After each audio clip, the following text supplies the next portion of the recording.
नमस्कार, आप सभी का तत्काल संदेश में स्वागत है। चलते हैं आज की बड़ी खबर की ओर। कर्मचारियों का शोषण का अड्डा बना एमपीईबी।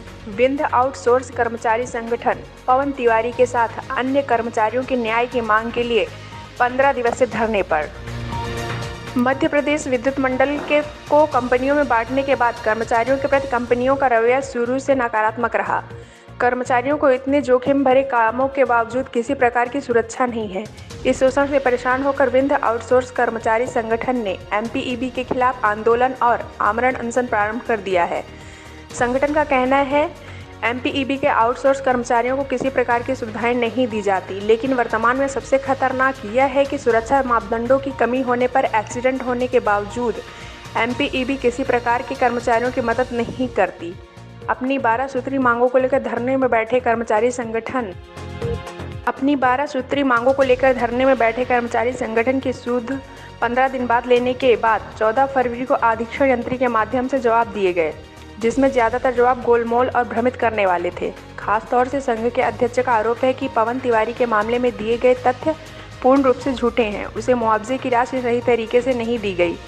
यहाँ तक कि उसकी दवाई के लिए भी जिस मुआवजे का दावा किया जा रहा है यह पूर्ण रूप से झूठा है, क्योंकि शासकीय राशि नकद नहीं दिया जाता, जबकि जिम्मेदार अधिकारियों ने गलत बयानी के साथ ही कलेक्टर महोदय तथा उच्च अधिकारियों को सूचित किया है। इसके अतिरिक्त संजीव चतुर्वेदी और अनिल गुप्ता के बारे में इस संतोषजनक जवाब न देते हुए यह बताया गया है कि जिस कंपनी के द्वारा आउटसोर्स किया गया था उस कंपनी को टर्मिनेट कर दिया गया है। एक्सीडेंट, जुर्माने राशि, प्रमाण पत्र एवं सही समय पर वेतन के भुगतान को लेकर कोई स्पष्ट निर्णय नहीं लिए गए हैं। इसीलिए कर्मचारी संगठन ने यह निर्णय किया है कि कलेक्टर महोदय सहित उच्चाधिकारियों के समक्ष कर्मचारियों पर हो रहे शोषण और अधिकारों के हनन के साथ ही सक्षम अधिकारियों द्वारा गलत बयानी कर प्रशासन को भ्रमित करने की शिकायत की जाएगी। सामने आए हैं जिनके बारे में हम आपसे चर्चा करने जाएंगे।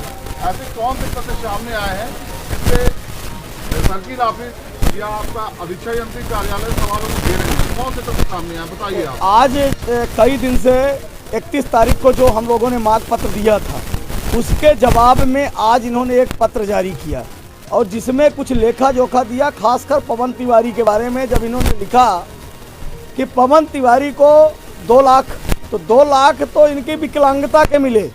इनका जो वर्कमैन कंपनसेशन था, जो मैंडेज लॉस था, जो एक्सीडेंट से पहले के 2 महीने के पेमेंट थे, वो कोई सहायता नहीं दी। इसमें एक सफ़ेद झूठ इन्होंने लिखा है और सीसी किया है जिम्मेदार अधिकारियों को। क्यों नहीं, ये सरकारी इन्होंने एक जगह लिखा है कि पवन तिवारी के दवाई के लिए भी 60,000 पेमेंट किए गए। किसने पेमेंट किया? अब एक कुछ नहीं लिखा है।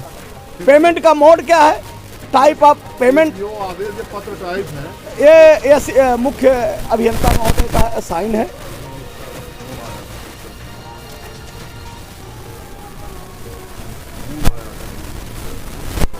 हाँ, ये बताइए, ये जो आदेश पत्र आपके हाथ में है ये फर्जी टाइप है क्या? ये फर्जी है और इसमें जो आदेश है और जिम्मेदार अधिकारियों को सीसी किया गया है, इसमें जो 60,000 रुपये का उल्लेख किया गया है कि पवन तिवारी को दिए गए लता मंगेशकर हॉस्पिटल, ये सरासर गलत और फर्जी है। इस तरह का कोई पेमेंट नहीं हुआ। ये वरिष्ठ अधिकारियों को गुमराह करने के पर इनके ऊपर 420 का मुकदमा लगना चाहिए तत्काल।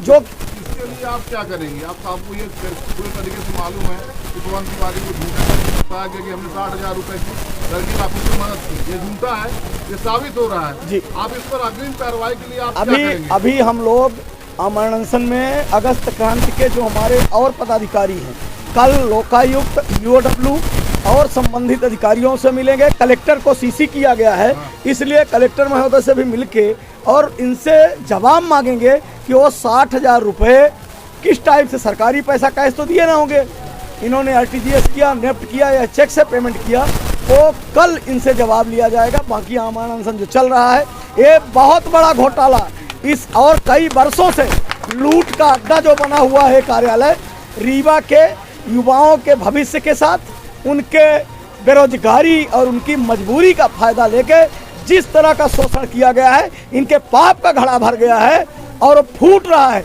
इसमें जो पाप किए हैं वो जल के भस्म हो जाएंगे। चाहे अनिल तिवारी के जो परिजन हैं, उनकी विधवा माँ है, उन सब की आह इनको लगेगी, पवन के परिजनों की आह लगेगी। क्या आप पुलिस अधीक्षक महोदय से भी संपर्क करेंगे? उनसे भी कि इसमें जांच की जाए कि सरकारी जो पैसा था 60,000 इसको किसने और खाया नई खबर है। पाने के लिए हमारे चैनल को सब्सक्राइब करना ना भूलें, जिससे हर नई खबर आपको सबसे पहले मिले।